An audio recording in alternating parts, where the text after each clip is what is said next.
मोक्षमार्गस्य नेतारम् वेत्तारं कर्मभूभृताम् ज्ञातारं विश्वतत्त्वानां वन्दे तद्गुणलब्धये वन्दे तद्गुणलब्धये।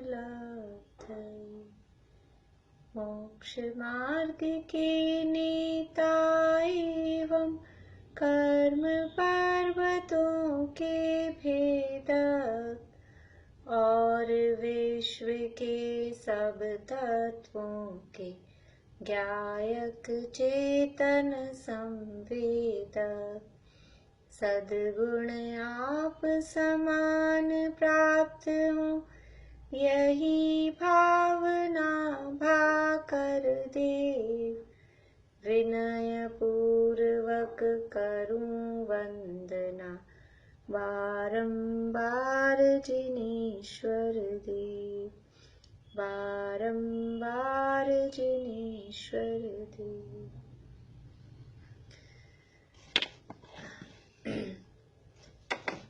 हाँ चित्रांटी बोलिए।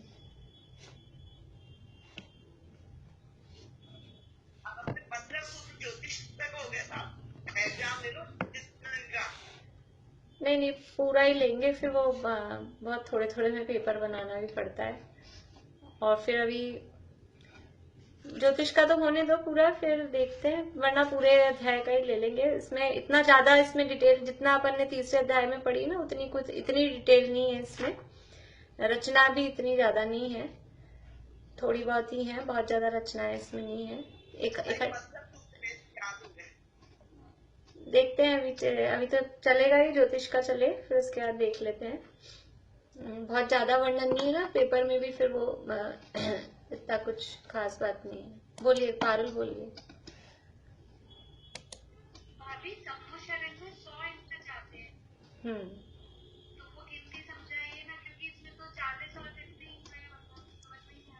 ठीक है बताती हूँ।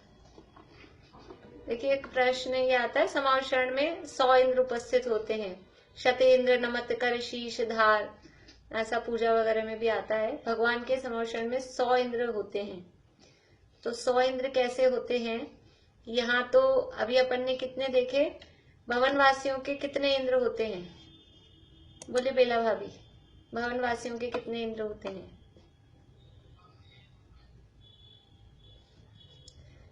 अनम्यूट करिए वापस।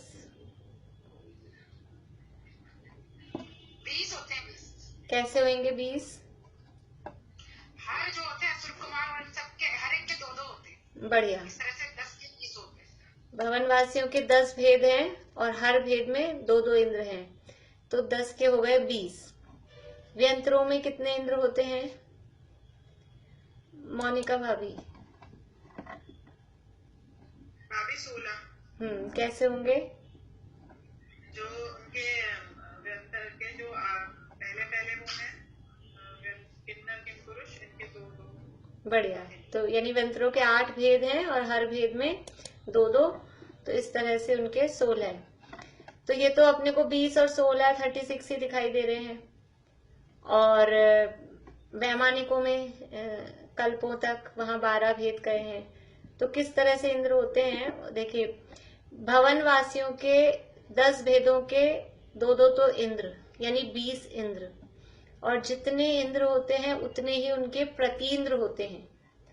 और प्रतीन्द्र भी इंद्र के समान ही होते हैं। हमने देखा था इंद्र इसमें नाम नहीं है प्रतीन्द्र, अपने जो 10 पोस्ट हैं, इंद्र सामानिक त्रयस्त्रिंश पारिषद आत्मरक्ष लोकपाल अनीक प्रकीर्णक अभियोग किलविश, इनमें प्रतीन्द्र का नाम नहीं है, क्योंकि वो प्रतीन्द्र है वो बिल्कुल इंद्र जैसा ही होता है, इंद्र के समान ही होता है। उसको प्रतीन्द्र, जैसे प्रधानमंत्री और उप प्रधानमंत्री इस तरह से होते, उसी तरह से प्रतीन्द्र होता है। तो 20 इंद्र और 20 ही प्रतीन्द्र भवनवासियों में। तो ऐसे होके हो गए भवनवासियों के 40 इंद्र, भवनवासियों के 20 इंद्र और 20 प्रतीन्द्र,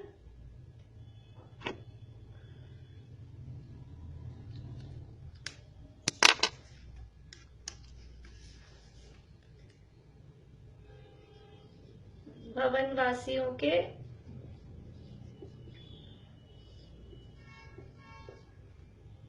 इंद्र हो गए 20 और प्रतीन्द्र ये भी हो गए 20, तो भवनवासियों के हो गए टोटल 40। ठीक है, ये हो गए 40 भवनवासियों के।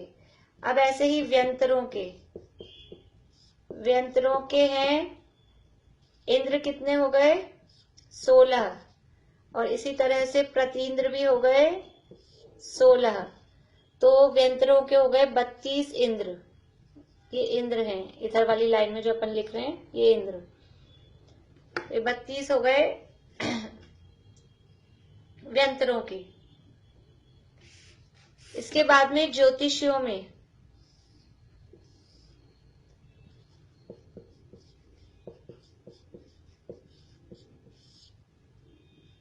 ज्योतिषियों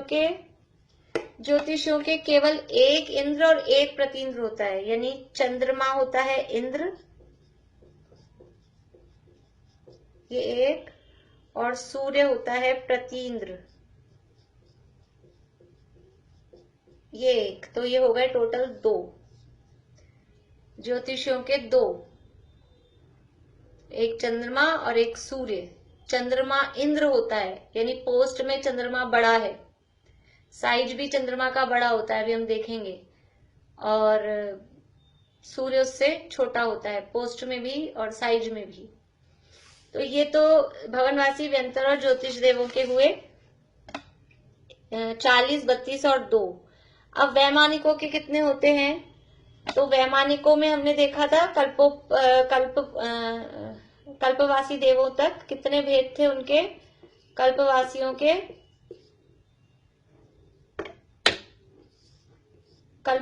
के थे 12 भेद इंद्रों के, 12 कल्पवासियों के थे इंद्र, और प्रतीन्द्र भी हो जाएंगे उनके 12। तो इस तरह से कल्पवासियों के हो जाएंगे 24। कल्पवासियों के हो गए 24।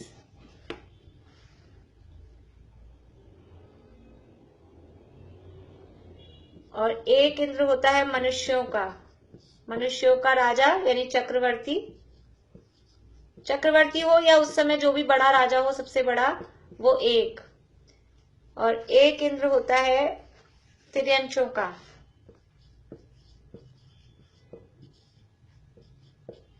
तिर्यंचों में एक होता है शेर, जो भी अष्टापद शेर बोलते हैं उसको, वो एक। तो इस तरह से 2 ये। भवनवासियों के 40, व्यंतरों के 32, ज्योतिषियों में 2, सूर्य और चंद्रमा एक एक, और कल्पवासियों के हो गए 24, और एक मनुष्यों का, एक तिर्यंचों का, इस तरह से 2। अब इन सबको प्लस करेंगे, अपन, तो कितना आ जाएगा? 40, 32, फिर 2, फिर 24 और फिर 2, तो ये हो गए पूरे 100।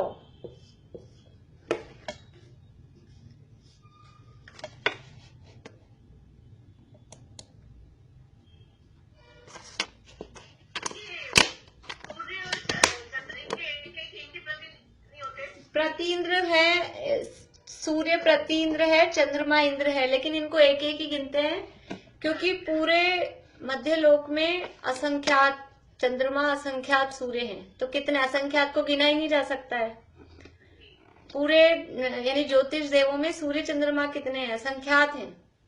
यहाँ तो अपन अभी देखेंगे कितने कितने हैं जम्बूद्वीप वगैरह में, तो उनको काउंटिंग में कैसे लें, इसलिए एक सूर्य गिना, एक चंद्रमा गिना।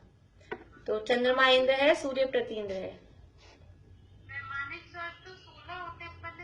हाँ, स्वर्ग 16 होते हैं, लेकिन हमने उनके भेद 12 ही देखे थे। 10 अष्ट पंच द्वादश विकल्पा सूत्र था ना, तो उनके भेद 3 नंबर का सूत्र था, शायद 3 या 4। दशाष्ट पंच द्वादश विकल्पा कल्पोपन्न पर्यंता 3 नंबर का सूत्र है। तो वहां 12 भेद कहे थे, विकल्प यानी भेद।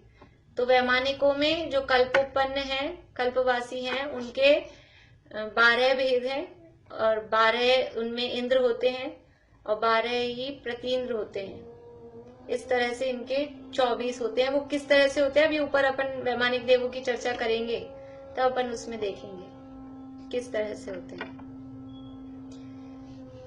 तो इस तरह से 100 इंद्र होते हैं, समौशरण में विराजमान होते हैं भगवान के समौशरण में, प्रत्येक तीर्थंकर के समौशरण में।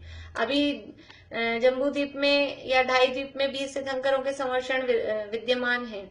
तो 20 तीर्थंकरों के समौशरण में ये 100 इंद्र विक्रिया के माध्यम से सब देव वहां पहुंच जाते हैं। और उस समय उस देश में जो सबसे बड़ा राजा है वो मनुष्यों के इंद्र के रूप में, और पशुओं का भी एक कोठा होता है ना, समौशरण में 12 कोठे होते हैं, 12 सभाएं होती हैं, सब 3 गति के जीव वहां बैठते हैं। तो पशुओं में जो शेर होता है वो वहां का उनका राजा कहलाता है। इस तरह से 100 इंद्र भगवान के चरणों में झुकते हैं। बोलिए रश्मि। एक तो ये जो गौरवासियों की सुकुमारी बताया ना, ये दोनों इंद्र याद करने की, चमर और विरोचन और ये सब आप कर सकते हैं। देखिए टाइम होता है और उपयोग लगाना चाहें तो करें, अच्छी बात है। कर सकते हैं तो करिए, और नहीं तो इसकी वो नहीं है, बंदिश नहीं है इनके नामों की। लेकिन आगे अभी जो अपन ये पढ़ रहे हैं वो तो याद करने हैं। और इनके भवन जो बताए थे आपने 64 लाख और ये सब, ये थोड़ी याद करने। भवनों की संख्या भी मेरी तरफ से ऐसे वो नहीं है बाउंडेशन, लेकिन भवनों की संख्या अगर अपन याद करें तो अच्छी बात है। अकृत्रिम जिनालय कितने कितने हैं वो तो मैंने आपको ये नहीं लिखा है। चमर के कितने हैं, जैसे ये जो लिखा है ना से 84 लाख हैं, 96, तो उसमें से कुछ, उसमें से आधे चमर के होते हैं। आधे आधे मतलब इक्वल नहीं, पहले वाले इंद्र के ज्यादा होते हैं, दूसरे वाले इंद्र के कम होते हैं। 4 लाख का डिफरेंस होता है, फिर वो ज्यादा संख्याएं हो जाती है, इसलिए मैंने सारी चीजें आपको लिखवाई नहीं है। पर ऐसा उनके आधे आधे बटे हुए होते हैं इस तरह से। तो अगर अपन अपने पास समय है और उपयोग लगाना है तो इन्हीं में उपयोग लगाना चाहिए, ताकि इधर उधर की फालतू की बातों से अपन बच जाएं। तो अवश्य याद करें जरूर से। बाकी ऐसा मेरी तरफ से इनकी कोई वो नहीं है बाउंडेशन आपके लिए। कई बार क्या होता है, मैं कह दूं ये याद करना है तो बर्डन भी हो जाता है ना सिर पे। आपकी आवाज नहीं आ रही रश्मि जी। कई लोगों को फिर वो टेंशन हो जाती है, हेडक हो जाती है, इसलिए मैं ऐसा। हाँ हाँ बोलिए। समझ में नहीं आया, वो अपन समझेंगे वो 12 कैसे होते हैं। हाँ वो अभी आगे जब वैमानिक देवों का प्रकरण आएगा। मेरी आवाज नहीं आ रही क्या? आपको नहीं आ रही, बाकी सबको तो आ रही है, शायद आ रही है ना बाकी सबको। ये 12 वाला जो है ये अभी आगे प्रकरण आएगा तो अपन देखेंगे वो 16 स्वर्गों में 12 किस प्रकार से हैं, वो तब देखेंगे। शशि जी आप कुछ पूछना चाह रहे हैं, बोलिए।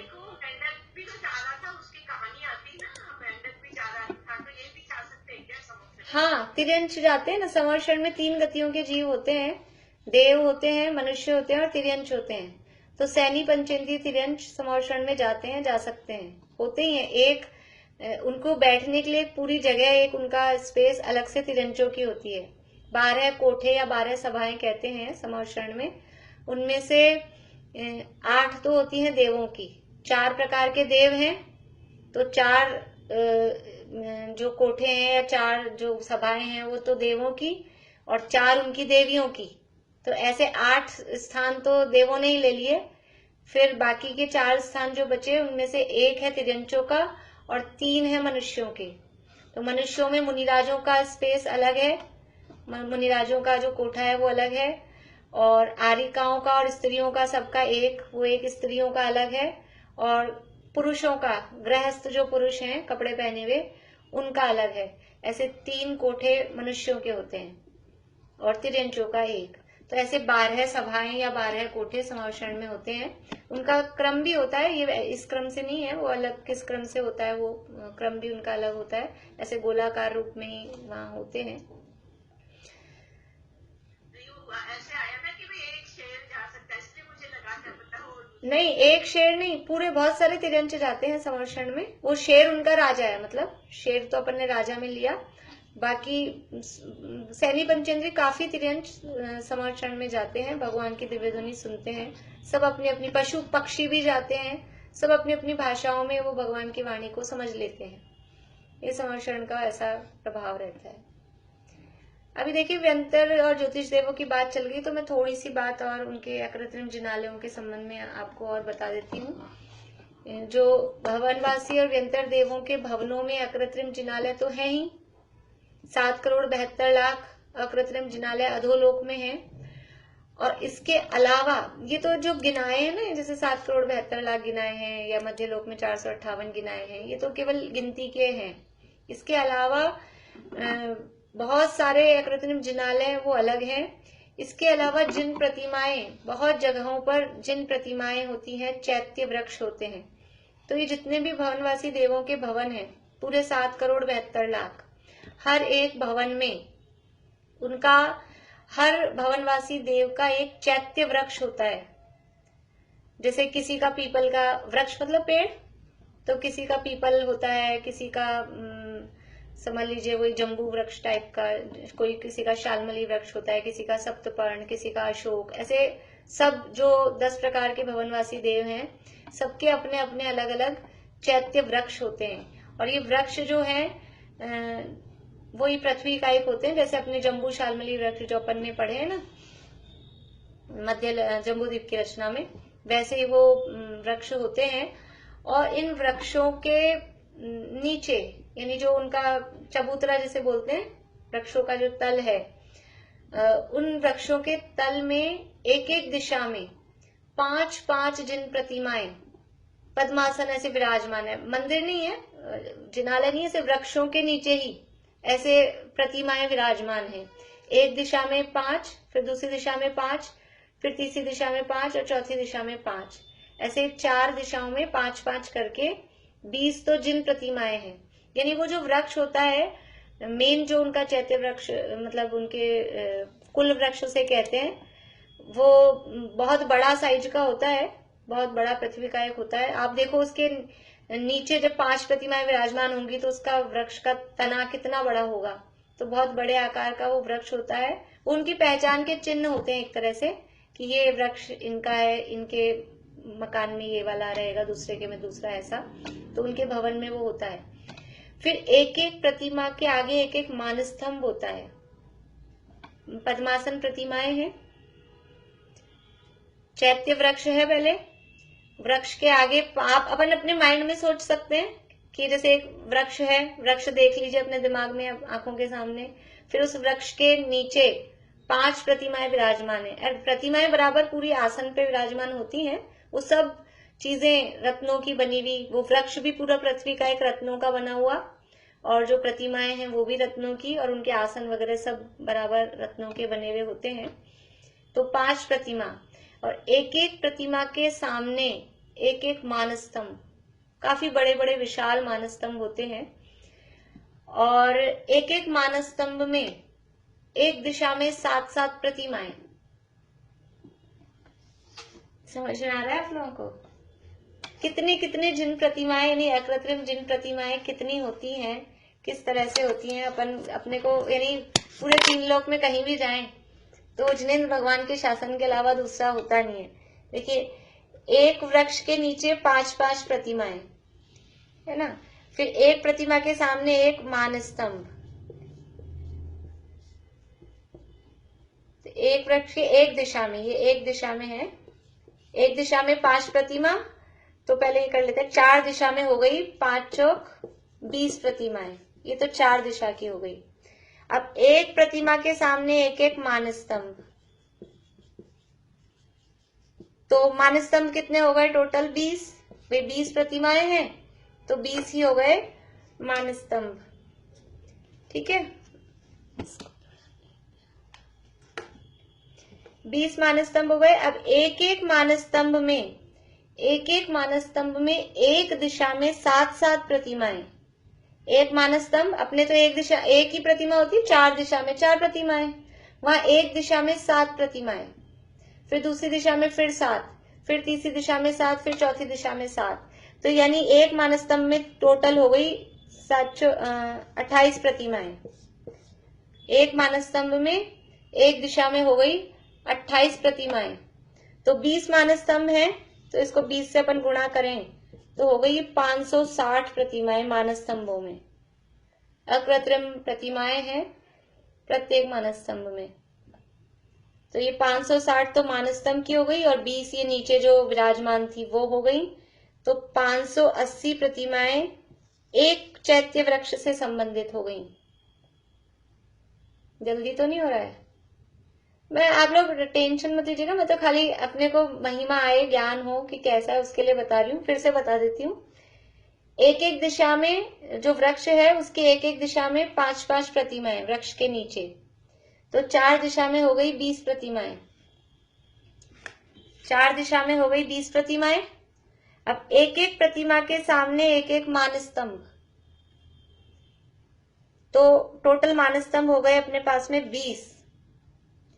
और एक एक मानस्तंभ में एक दिशा में 7 प्रतिमाएं, तो एक मानस्तंभ की 4 दिशा की प्रतिमाएं हो गई 28। 7 चौक 28। तो एक मानस्तंभ की प्रतिमाएं हो गई 28 और 20 मानस्तंभ में कितनी प्रतिमाएं हो गई? तो 20 से गुणा करेंगे 28 को तो आ जाएगा 560।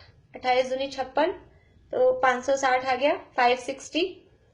तो 560 तो प्रतिमाएं हो गई मानस्तंभ में, और इसके अलावा जो मूल नीचे विराजमान थी वो 20 प्रतिमाएं, वो तो 560 और 20 जोड़ देंगे तो ये हो गई टोटल अपने को एक चैत्य वृक्ष से संबंधित प्रतिमाएं 580।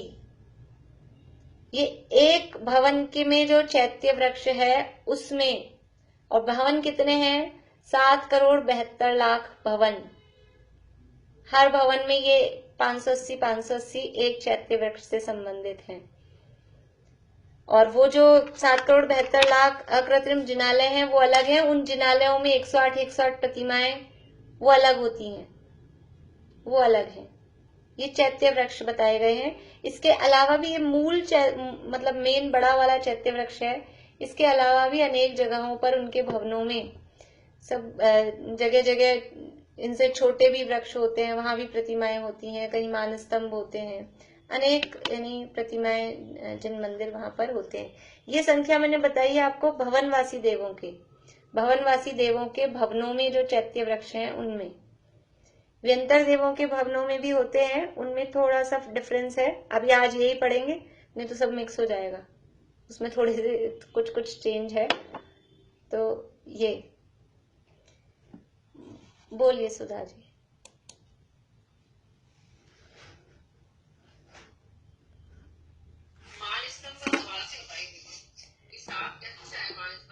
मानस्तंभ 7 नहीं है, मानस्तंभ तो एक प्रतिमा के सामने एक प्रतिमा के सामने एक मानस्तंभ, और एक दिशा में प्रतिमाएं है 5, तो एक दिशा में मानस्तंभ भी कितने हो गए? 5।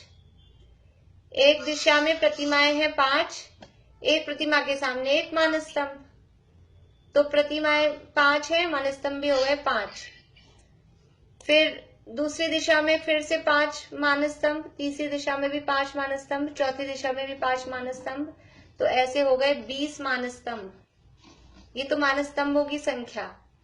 अब एक मानस्तंभ में क्या है कि एक मानस्तंभ की एक दिशा में 7 प्रतिमाएं, जैसे अपने मानस्तंभ होते हैं, ख्याल में ले लीजिए कोई सा भी मानस्तंभ कई मंदिरों में है अपने, तो एक मानस्तंभ में एक दिशा में एक, फिर दूसरी दिशा में, तो ऐसे 4 प्रतिमाएं होती है ना चारों दिशाओं में। तो वहां क्या है कि एक दिशा में ही 7 प्रतिमाएं, फिर दूसरी दिशा में फिर 7 प्रतिमाएं, फिर तीसरी दिशा में 7 प्रतिमाएं, और चौथी दिशा में फिर 7 प्रतिमाएं।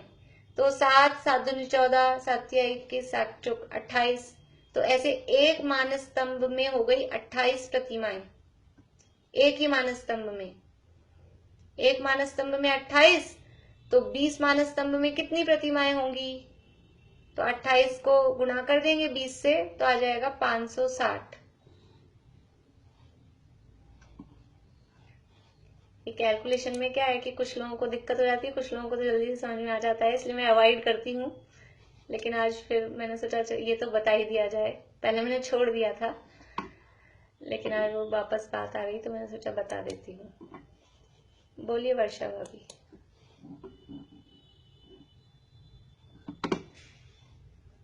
वर्षा भाभी आप बोल रहे हैं?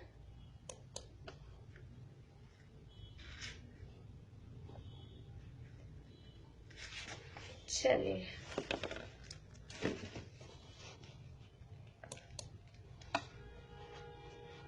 आगे बढ़े अपन।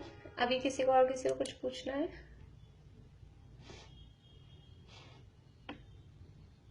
बोलिए परिधि जी। अभी नंबर ऑफ भवनवासियों की क्या बताया था? क्या भवन? 7,72,00,000। 458 क्या चीज है? 458 तो क्या चीज है आप बताइए। 458 अपन पढ़ चुके हैं, वो क्या है? वो तो मध्य लोक में है। हाँ, वो मध्य लोक के अकृत्रिम जिनालय है। वो तो मैंने वैसे बताया था कि जितने भी अकृत्रिम जिनालय हैं ये तो गिनने के हैं। इसके अलावा भी बहुत जगह जिन प्रतिमाएं हैं और अकृत्रिम जिनालय भी इसके अलावा बहुत जगह हैं।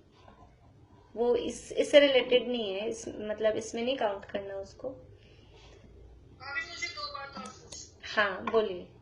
नक्षत्र जो होता है वो कोई मतलब इंद्र है, कन्फर्म वाला है? हाँ, ये विमान का नाम भी नक्षत्र है। अभी तो अपन ने कल जो बात की वो विमानों की है। उसके अंदर जो देव रहता है उसमें जो मेन होता है उसका नाम भी वही होता है। यानी ये विमान है। जैसे मकान होते हैं ना, मकान का नाम भी ऐसे रख देते हैं जैसे किसी भी अपने माँ के नाम पे, पिताजी के नाम पे रख देते हैं। जैसे समझ लीजिए अब रख दिया केसर विला, तो अब उसके अंदर जो रहते हैं वो भी केसर लाल जी। ऐसा मकान का नाम भी वही और अंदर रहते हैं वो भी वही, ऐसे ही। तो वो मकान का, ये मकान है। ये जो सूरज चांद के जो कल हमने देखे ना 800 योजन के ऊपर है, 880 योजन पर है, तो ये तो है उनके मकान। उन मकानों का नाम भी सूर्य है, चंद्रमा है। और उन मकान के अंदर जो रहते हैं व्यक्ति, उन व्यक्तियों का नाम भी सूर्य है, चंद्रमा है, ऐसा। तो ये अभी जो कल अपन ने देखा है तो बाहर के विमान, मकान तो अपने आप बोलते हैं मनुष्यों में, उनके विमान कहलाते हैं। ये विमानों की स्थिति, पोजीशन देखिए किस जगह है, लोकेशन वो देखिए। और ये बुध शुक्र प्लैनेट नहीं है, ये भी विमान ही है। हाँ, विमान है। और सर्वार्थ सिद्धि कोई जगह का नाम भी है क्या? सर्वार्थ सिद्धि ये जो स्वर्ग है ना, 16 स्वर्गों के ऊपर 9 ग्रैवियक हैं, 9 अनुदिश हैं और 5 अनुत्तर हैं। तो 5 अनुत्तरों में एक अनुत्तर का नाम है सर्वार्थ सिद्धि, यानी सबसे टॉप की जगह है ऊर्ध्व लोक में। सिद्धशिला है। सिद्धशिला से पहले यदि यानी संसारी जीवों में देखा जाए तो सबसे टॉप की जगह है। तो कल आपने वो टीका बोली थी ना कि वो तो सर्वार्थ सिद्धि टीका का नाम है। वो तत्वार्थ सूत्र की टीका का नाम भी सर्वार्थ सिद्धि है। तो वो नाम है ऐसे। ठीक, बोलिए रजनी जी। ये 560 प्रतिमा जो होती है, ये तो अधोलोक में जिनालय है, उसमें हर जिनालय में होती है। अधोलोक में जो जिनालय है ना, अकृत्रिम जिनालय, अकृत्रिम जिनालय 7,72,00,000 है। उन एक एक जिनालय में 108 प्रतिमा होती है, वो अलग है। ये तो उनके जो भवन है, देखो भवनवासी देवों के भवन, भवन समझो आप उनका मकान है। भवनवासी देवों का मकान मतलब मकान तो अपन ऐसे समझते छोटा सा, आप समझ लो कि मुकेश अंबानी का जो भी हो उसकी जो बिल्डिंग है वो ऐसा अपने लिए, वो तो कुछ भी नहीं है उसके आगे, वो तो उनके सर्वेंट के भी नहीं होंगे वैसे तो देवों के तो, लेकिन ऐसा। अब उनमें एक अकृत्रिम जिनालय होता है और वो जिनालय भी वहां उनके भवन के बीच में पर्वत होता है। कितने बड़े बड़े यानी उनके भवन है। जैसे अपन ने गंगा देवी का नहीं देखा था, वो कुंड है, कुंड पे पर्वत है, पर्वत पे महल है, फिर महल के ऊपर वहां प्रतिमा है जब गंगा नदी गिर रही थी, तो वो तो वहां। यहाँ ये भवनवासी देवों का भवन होते हैं। इन भवनों के बीच में एक पर्वत होता है 100 योजन ऊंचा। उन पर्वत के ऊपर ये अकृत्रिम जिनालय होते हैं जो 7,72,00,000 की जो गिनती है ना, वो वहां। और एक एक जिनालय में 108 प्रतिमा, एक एक जिनालय में। तो आप 7,72,00,000 लिखो, उसको गुणा करो 108 से, तो वो आ जाएगी आपकी प्रतिमाओं की संख्या कि अधोलोक में कितनी प्रतिमाएं हैं। और ये जो है चैत्य वृक्ष ये अलग है। ये जो वो भवन है, उन भवन में वो जिनालय है वो अलग है, लेकिन उन भवन में ही एक जगह उनके ये वृक्ष होता है। ये इतना बड़ा मेन जो वृक्ष होता है वो एक होता है, वो चैत्य वृक्ष। सबके अलग अलग हैं, असुर कुमारों के अलग है, नाग कुमारों का अलग है। तो वो एक भवन में एक ऐसा वृक्ष है और उस वृक्ष के नीचे ऐसे 5 प्रतिमाएं, फिर पांचों के आगे मानस्तंभ और मानस्तंभों में प्रतिमाएं, ये अलग है। वो काउंटिंग अलग है, 7,72,00,000 वाली वो अलग है। ये काउंटिंग में नहीं है, ये एक्स्ट्रा है। ये जो अभी अपन ने पढ़ी ना 560 मानस्तंभ की और 20 वो, ये एक्स्ट्रा है, ये काउंटिंग में नहीं है। इनको प्लस भी नहीं करना है आपको कहीं, ये तो एक्स्ट्रा अलग से है। ठीक है। भवनवासी देवों के जो इंद्र है, ये तो पद है, और वैसे देव तो असंख्यात होते हैं। देव असंख्यात होते हैं, लेकिन उनमें एक इंद्र भी होता है, वो इंद्र एक ही होता है। भवनवासी देव असंख्यात, व्यंतर भी असंख्यात, ज्योतिष भी असंख्यात, वैमानिक भी असंख्यात। तो वो देव तो असंख्यात है, लेकिन उनमें एक इंद्र होता है, वो एक होता है। फिर कुछ सामानिक होते हैं, वो भी थोड़े से होते हैं, 33 होते हैं। फिर अनीक, प्रकीर्णक, इनकी प्रकीर्णक बहुत ज्यादा होते हैं, अनीकों की भी अलग अलग संख्याएं हैं, वो सब संख्याओं में होते हैं। बाकी सब प्रकीर्णक में जो सामान्य प्रजा है उस रूप में वो असंख्यात देव होते हैं। ये जो चैत्य वृक्ष है, ये तो जो काउंटेबल इंद्र है उनके भवन में होते हैं। ये जो काउंटिंग की ना अपन ने 7,72,00,000, उसमें एक में एक है चैत्य वृक्ष, तो 7,72,00,000 ही चैत्य वृक्ष हो गए। अभी आप 580 को 7,72,00,000 से गुणा कर लो तो वो प्रतिमाएं आ जाएगी आपकी कितनी है। बोलिए दीपिका जी। प्रतिमाओं से ही उजाला होता होगा, क्योंकि अधोलोक में तो अंधेरा होगा। अंधेरा नहीं है, अंधेरा तो जो वहां से नरक चालू होंगे ना, और नरकों में फिर वो रत्न प्रभा है वहां, तो थोड़ी सी रत्नों की प्रभा भी है। और जो ये भवनवासी व्यंतर देवों के भवन है, वहां तो सब कल्पवृक्ष वगैरह होते ही हैं, और कल्पवृक्षों में वो दीपांग जाति के, ज्योतिरांग जाति के कल्पवृक्ष होते हैं। वहां अंधेरा नहीं होता, वहां नहीं होता अंधेरा।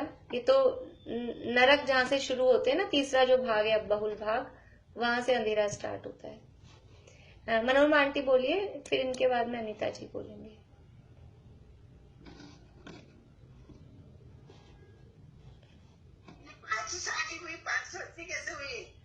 560 तो मानस्तंभों की हो गई। फिर वो 20 जो अपन नीचे है ना मेन विराजमान जो है, एक दिशा में 5, दूसरी दिशा में 5, तो ऐसे 5 चौक 20, वो 20 और हो गई।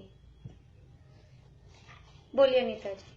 दीदी, ये नक्षत्र है, ज्योतिष देव है, इन सब की आयु होती है, सब मरण को प्राप्त होते हैं। हाँ, नक्षत्र भी।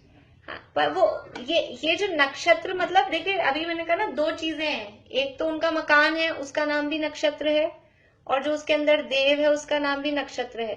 तो मरेगा कौन, मकान या देव? वो सूरज है, चंद्रमा है। हाँ, सूर्य की भी देव की आयु है, और चंद्रमा जो देव है उसकी भी आयु है, उन आयु पूरी होती है, मरण होता है। फिर उसी समय मतलब कुछ ही देर में, और दूसरा वहां सूर्य ही नाम से इंद्र पैदा हो जाता है। तो वो उस हाँ, मतलब शनि मतलब महाराज एक नहीं होते, एक इंद्र हुआ और सिर्फ प्रतिइंद्र और सामानिक वो सब होते हैं। हाँ, और एक देव का मरण होते ही, इंद्र का या देव का किसी का भी मरण होते ही ज्यादा, मतलब कभी कभार तो तुरंत ही, और कभी कुछ थोड़े से गैप के उससे उसी नाम का दूसरा वहां उत्पन्न हो जाता है। ज्यादा देर सीट खाली नहीं रहती। जैसे वो अपन पढ़ेंगे, अभी अपन पढ़ेंगे ग्रहण वगैरह सब, वो अपन पढ़ेंगे। अभी तो अपन ने आज तो बात ही चालू नहीं की है, दूसरी बातें हो गई हैं। हाँ, और कौन हाथ खड़ा कर रहे थे? बोलिए रेणु जी।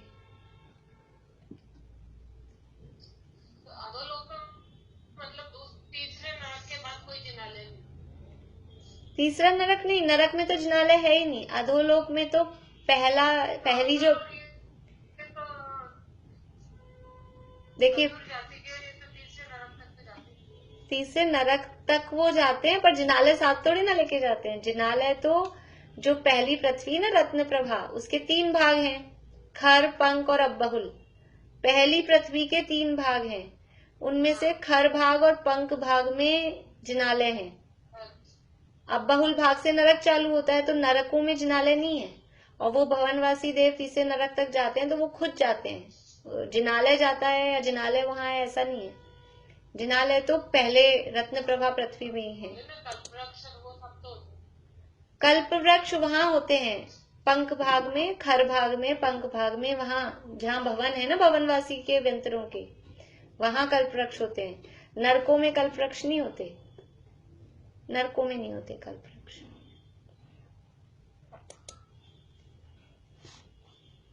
हाँ भाई बोलिए, जिनका भी हैंड रेज है ये।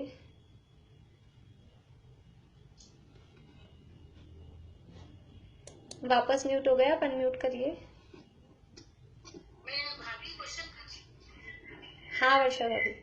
भगवान का जब सम्मोहन होता है तो उनके ऊपर जो वृक्ष होता है वो भी तो होता है क्या, पृथ्वी का एक होता है? हाँ पृथ्वी का एक। समावशरण में जो अशोक वृक्ष होता है वो भी पृथ्वी का एक, पृथ्वी का एक ही है सब। वनस्पति का एक का काम नहीं है कृत्रिम रचनाओं में, सब पृथ्वी का एक ही है। चलिए आगे बढ़े थोड़ा सा। हाँ बोलिए किरण जी, अनम्यूट करिए। छायाडाला में जो विमान है वो वैसे विमान होते हैं क्या जो विमानवासी उठाए? वो सूर्य चंद्र के जो विमान है। हाँ वो विमान, देखिए सूर्य चंद्र के भी विमान कहलाते हैं और ऊपर के स्वर्गों के भी विमान कहलाते हैं। तो विमानवासी का मतलब है वैमानिक देव। लेकिन वो होते तो वैसे ही होंगे ना, विमान में नींद वैसे ही रहते हैं क्या जो छायाडाला में दिखाए हैं? नहीं नहीं, वो तो चित्र बनाए हैं वो तो ऐसे छोटे से चित्र बनाए हैं, ऐसे विमान नहीं होते वो तो बड़ा रूप हो जाए उसका तो कोई बात नहीं। देखिए विमान का मतलब है उनका महल, जो भी रहने का घर है। विमान का मतलब ऐसा विमान जैसा हमारी कल्पना में विमान होता है ना, वो नहीं। विमान रहने के घर को ही विमान कहते हैं। घर को ही विमान बोलते हैं। हाँ हाँ, और अकेला घर नहीं होता। एक मिनट रुकिए रश्मि जी, अकेला घर नहीं होता, वो उनका पूरा नगर उस विमान के अंदर, नाम है उसका विमान। उस विमान में पूरा का पूरा देश, कितने बड़े बड़े होते हैं, यानी पूरा देश होता है उसमें। उसी में वो राजा के महल वो अलग हैं, उसकी इतनी इतनी करोड़ों देवियां, उनके महल अलग हैं और प्रजाजनों के अलग हैं। तो वो पूरे देश को आप समझोगे, हमारा तो जम्बूद्वीप भी छोटा पड़ जाए, इतने बड़े बड़े उनके वो देश होते हैं, वो सब विमान कहलाते हैं। तो विमान का जो अपन अपने माइंड में जो विमान है ना, वो ऐसा विमान नहीं होता। वो चित्र तो ऐसे ही बनते हैं, क्या करें।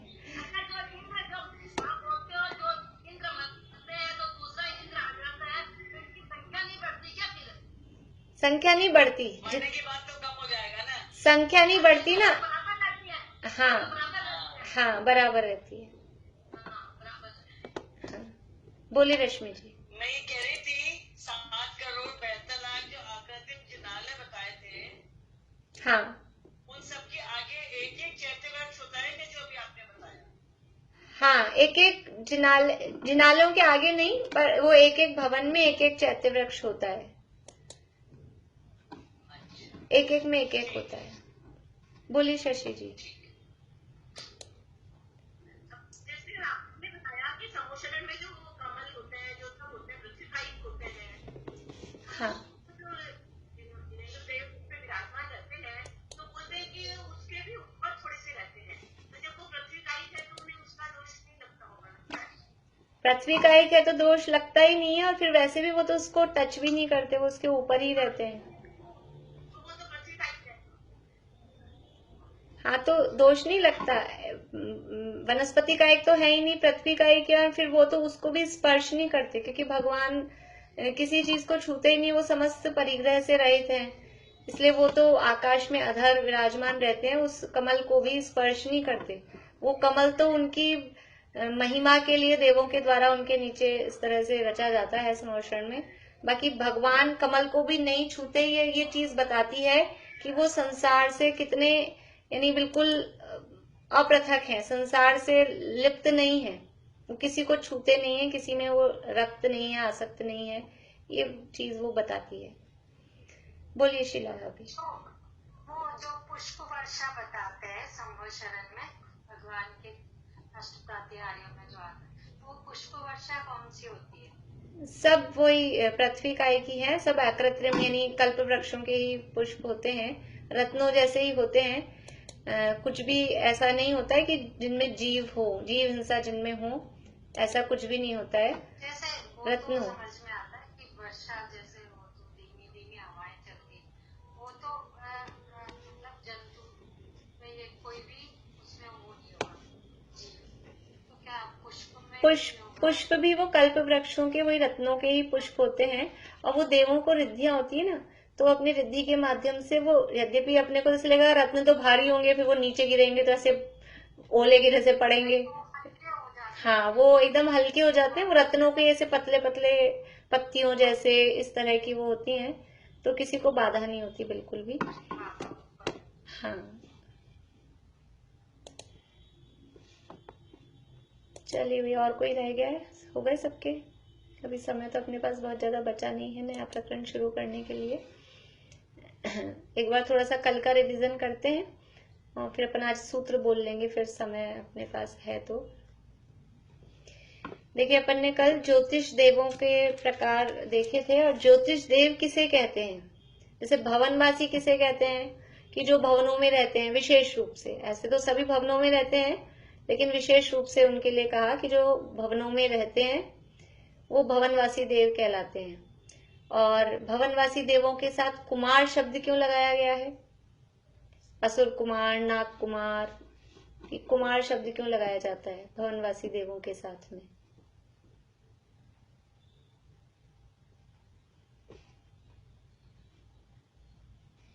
बोलिए, मनोरमा आंटी बोलिए।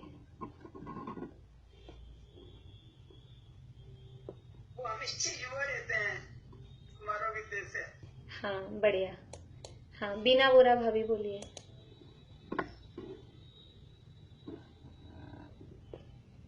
फिर से चालू करिए, बंद हो गया आपका।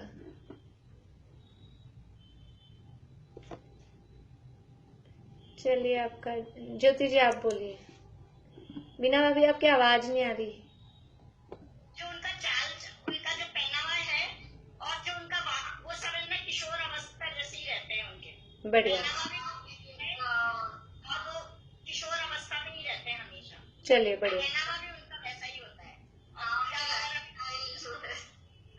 यानी उनका खान पीन, हाँ, उनका पहनना ओढ़ना, उनकी हरकतें, उनकी आदतें और उनकी जो अवस्था है वो किशोरों की जैसी होती है, इसलिए वो कुमारों के जैसा, किशोर मतलब लड़कों के जैसा उनका होता है, इसलिए उनके नाम के साथ कुमार लगाया जाता है।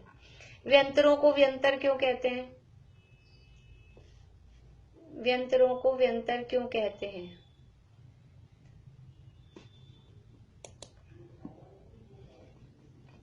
बोलिए, चित्रा आंटी बोलिए।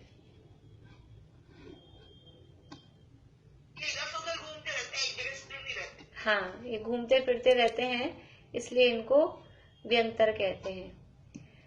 अब ज्योतिष देवों को ज्योतिष क्यों कहते हैं? ज्योतिष देवों को ज्योतिष देने कहने का कारण क्या है? कि इनके जो विमान हैं, ज्योतिष देवों के जो विमान हैं, ये ज्योति यानी चमक सहित होते हैं। ये जो विमान मतलब ये जो अपने को दिखाई दे रहे हैं ना, ये सब इनके विमान हैं। सूरज चांद तारे जो अपने को दिखाई देते हैं, ये सब ज्योतिष देवों के विमान हैं।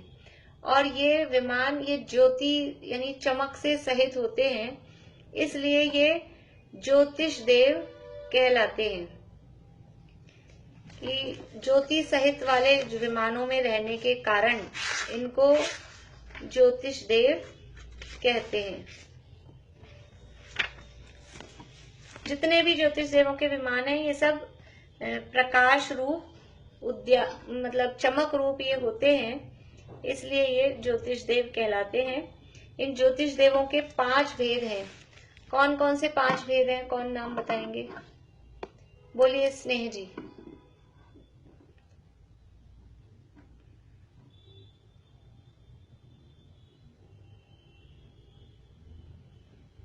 अनम्यूट करिए, आप आवाज चालू करिए।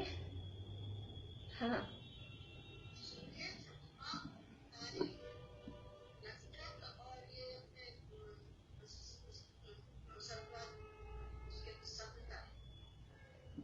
नहीं, तारे तो 2 बार हो गया, एक रह गया बीच में। तारे बोले ना, तारे नहीं बोले मैंने, तारे लास्ट में बोले।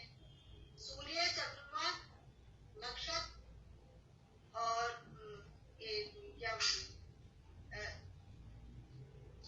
शुक्र, ग्रह ग्रह ग्रह ग्रह, ग्रह लेंगे। हाँ, हाँ, सूर्य, चंद्रमा, ग्रह, नक्षत्र और तारे, ये 5 प्रकार के ज्योतिषी देव होते हैं।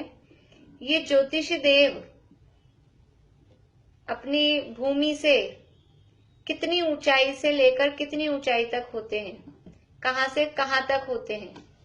ज्योतिष देव मध्य लोक में कितनी ऊंचाई से लेके कितनी ऊंचाई तक, कहां से कहां होते हैं? बोलिए अंकल, बोलिए। 790 से 900 योजन। बहुत बढ़िया।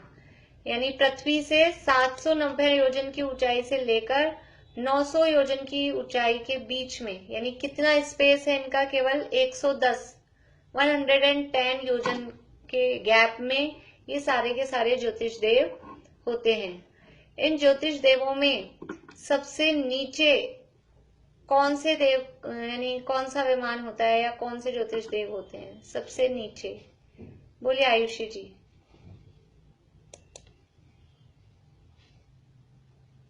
अभी अपन को नीचे से बताना है तो ये अपना होता है तारा, 790 योजन पे तारा। बढ़िया, सबसे नीचे है तारे। और सबसे ऊपर कौन से देव हैं, कौन से ज्योतिष देव हैं सबसे ऊपर? सरोज आंटी बोलिए। शनि। बढ़िया, सबसे ऊपर है शनि। बढ़िया। अभी ज्योतिष देवों में कौन इंद्र है और कौन, यानी कौन बड़ा है? सूर्य और चंद्रमा में से कौन इंद्र है और कौन प्रतींद्र है? ऐसा ही बताइए सीधा। प्रेमलता जी पांड्या बोलिए, अनम्यूट करिए। हाँ, चंद्रमा बड़ा, हाँ, चंद्रमा क्या है? इंद्र, हाँ, और सूर्य प्रतीन्द्र। प्रतींद्र। बढ़िया। चंद्रमा कितनी हाइट पर है और सूर्य कितनी हाइट पर है? भूमि से, जमीन से चंद्रमा कितनी हाइट पर और सूर्य कितनी हाइट पर है?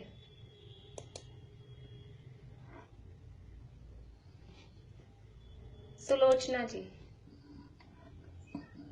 चंद्रमा 800 योजन ऊपर है और सूर्य 880 योजन ऊपर है। कुछ, हाँ, अनुज बोलिए। चंद्रमा 880 योजन, 880। चलिए, आपको समझ में आ गया। उल्टा भूल गया था, गलती से भूल गया था। चंद्रमा यानी सूर्य है पहले, सूर्य है 800 योजन पर और चंद्रमा उससे 80 योजन ऊपर, 880 योजन की ऊंचाई पर वो चंद्रमा है और सूर्य 800 योजन की ऊंचाई पर होता है। ये करते क्या रहते हैं ज्योतिष देव? करते क्या है? वहां टंगे हैं आसमान में? बोलिए दीपिका जी।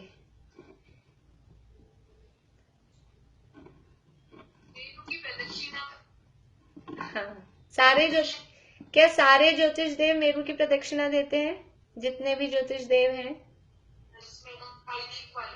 हाँ, तो जो 2.5 द्वीप के जितने भी ज्योतिष देव हैं वो सुमेरु पर्वत की प्रदक्षिणा देते हैं और बाकी के बाहर वाले सारे वो स्थिर रहते हैं। तो इससे 2 बातें हमको पता लग गई कि जो ज्योतिष देव हैं वो 2.5 द्वीप में भी हैं, 2.5 द्वीप के बाहर भी हैं, यानी पूरे मध्य लोक में ज्योतिष देव हैं। लेकिन जो 2.5 द्वीप वाले ज्योतिष देव हैं वो सुमेरु पर्वत की प्रदक्षिणा देते हैं और 2.5 द्वीप के बाहर वाले वो सुमेरु पर्वत की प्रदक्षिणा नहीं देते। वो जिस जगह जो जहां है वो वहां स्थिर रहते हैं। ये जो हमने कल आकृतियां देखी हैं सूर्य की, चंद्रमा की, ये एक्चुअल में क्या है, इनके आकार कैसे होते हैं? आपको कुछ पूछना है शशि जी? हाँ बोलिए। जो प्रदक्षिणा देते हैं वो अपने विमान सहित देते हैं कि? हाँ, ये विमान ही देते हैं प्रदक्षिणा, विमान ही प्रदक्षिणा देते हैं। देव तो उसके अंदर से, वो गाड़ी घूमती है, तो बैठने वाला अपने आप घूमता रहता है उसमें। तो अभी अपन पढ़ेंगे कि सूर्य के विमानों को भी वो ज्योतिष देवों में वो ज्योतिष देव खींचते हैं। ऐसे नहीं चलता है, वो बैल की जैसे जुतके, जैसे बैलगाड़ी में बैल जुतके उस गाड़ी को खींचते हैं, ऐसे ही सूर्य का विमान है। इसको वहां पे जो वहां के जो आभियोग्य जाति के देव हैं वो वहां घोड़ा बन के, अलग अलग बैल बन के ऐसे चारों दिशाओं में अलग अलग वो उसको खींचते हैं। अभी पढ़ेंगे अपन डिटेल। तो ये जो इनका आकार है कैसा है, ये जैसे अपन नींबू को हाफ करते हैं या हाफ बॉल समझ लीजिए, आधी कटी हुई गेंद हो या आधा नींबू हो, तो वो ऊपर से तो होता है फ्लैट और नीचे से उसको ऐसा ऊंचा रख के देखिएगा। अभी कुछ काम आया आपके नींबू तो उसको थोड़ा सा ऊंचा करके देखिएगा तो नीचे से तो ऐसा दिखता है वो राउंड में गोलाकार, और ऊपर से होता है फ्लैट। जिस जगह से वो सुधार चुके हैं अपन वो गोल है, ऊपर से तो फ्लैट है और नीचे से ऐसा चंद्राकार दिखता है। ऐसे ही ये सारे ज्योतिष देव, हमको जो दिखता है ना नीचे हिस्सा वो ऐसा दिखता है। इन सब ज्योतिष देवों के विमान का आकार आधी कटी हुई गेंद के समान या आधे कटे हुए नींबू के समान ऐसा है। तो ऊपर से तो है फ्लैट सरफेस और नीचे से ये इस तरह का अर्धचंद्राकार जैसा आकार अपने को दिखाई देता है। तो ऊपर फ्लैट सरफेस है तो आराम से वो वहां पर उनके फिर जो नगर हैं, देश हैं, वो पूरे स्वर्गों की, उनकी देवों की नगरियां ऊपर बसी हुई हैं। अभी इतनी हाइट पर है और इसलिए अपने को इतने छोटे छोटे से दिखते हैं, इतने से तारे दिखते हैं, इतना सा सूरज दिखता है, ऐसे लगता है कि इसमें कौन कैसे रह पाता होगा। पर असंख्यात असंख्यात देव, देखो चारों प्रकार के देवों में, चारों प्रकार के देवों में सबसे ज्यादा संख्या ज्योतिष देवों की होती है। अल्प बहुत्व के अंतर्गत देखते हैं ये प्रकरण। चारों ही गतियों में, चारों गतियों में देखें तो चारों गतियों में सबसे ज्यादा जीव कौन सी गति में पाए जाते हैं, बता सकते हैं कोई? अपन ने द्रव्य संग्रह में पढ़ा था, द्रव्य संग्रह वाले बोलिए ज्योति जी।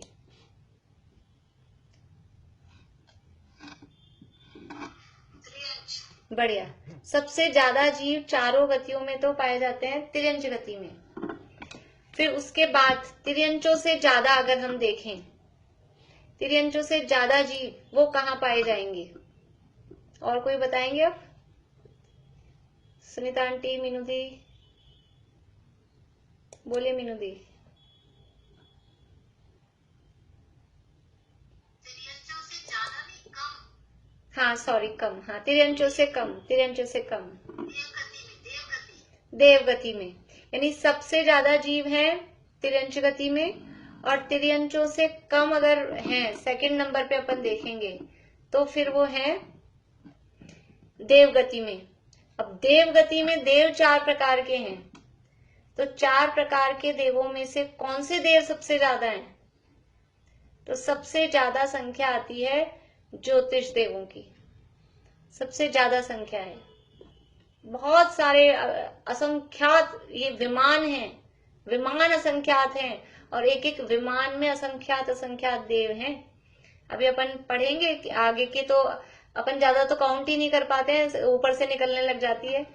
तो कितने कितने ये सूरज चंद्र की संख्या कितनी कितनी बढ़ती, केवल सूरज चांद की काउंटिंग अगर अपन आगे चलेंगे ढाई दीप के बाहर तो वो काउंटिंग हम नहीं कर पाते, और वो तारे और ग्रह नक्षत्र तो कितने ज्यादा हैं, तो बहुत ज्यादा है ज्योतिष देव।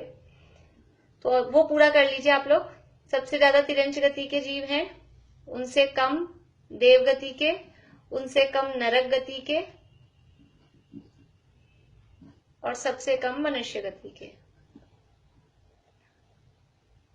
संख्या में देखें, अब उल्टा करके बोल रही हूं मैं। सबसे कम जीव है मनुष्य, रिवर्स करके बोल रही हूं। सबसे कम है मनुष्य गति के जीव, उनसे ज्यादा नारकी,